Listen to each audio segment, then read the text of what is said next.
আয়ুর্বেদে খুবই সুন্দর ট্রিটমেন্ট রয়েছে, কেন কি সিকেডি পেশেন্টদেরকে খানপান খুবই ইম্পর্ট্যান্ট রয়েছে। কেন কি তাকে ডায়াবেটিক হয়ে গেছে, তাহলে সেইভাবে খাওয়া দাওয়া করতে হবে। হাইপার টেনশন রয়েছে, প্রচুর ফ্লাকচুয়েট করছে, সেইভাবে খাওয়া দাওয়া করতে হবে। থার্ড রয়েছে প্রোটিন ইনটেকটা ওদেরকে লিমিট করে দিতে হবে। তারপর যে কার্বোহাইড্রেট আছে সেটাও কিন্তু পুরো লিমিটেড করেছে। আর সবথেকে ইম্পর্টেন্ট জিনিস হচ্ছে জল, ওয়াটার। কেন অলরেডি কিডনি ফাংশনটা কমে গেছে, আপনি বেশি জল খেতে পারেন না। বেশি জল যখনই আপনি খাবেন সেটা আলটিমেটলি আপনার শরীরে স্টোর হবে, শরীর থেকে বার বেরোবে না। তো এই জন্য ডক্টরবাবুরা আমাদের যেটা কাজ, যে পেশেন্টের ইনপুট আউটপুট দেখে আমরা জল বেনে দিই, যে আপনি 800 ml খাবেন না 1000 ml খাবেন না 1200 ml খাবেন, তার স্টেজেস অনুযায়ী আমরা বলে দিই যে কতটা জল আপনার দরকার রয়েছে।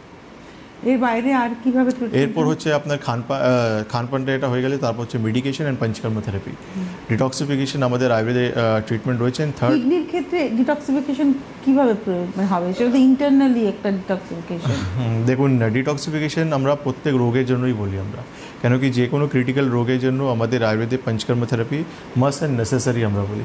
কেন ডিটক্সিফিকেশন করলে আপনার শরীর থেকে যে টক্সিনগুলো রয়েছে খুব তাড়াতাড়ি রিলিজ হচ্ছে, আর আমাদের ওষুধ টার্গেট সেল পর্যন্ত গিয়ে কাজ করতে আমাদের হেল্পফুল কাজ করছে।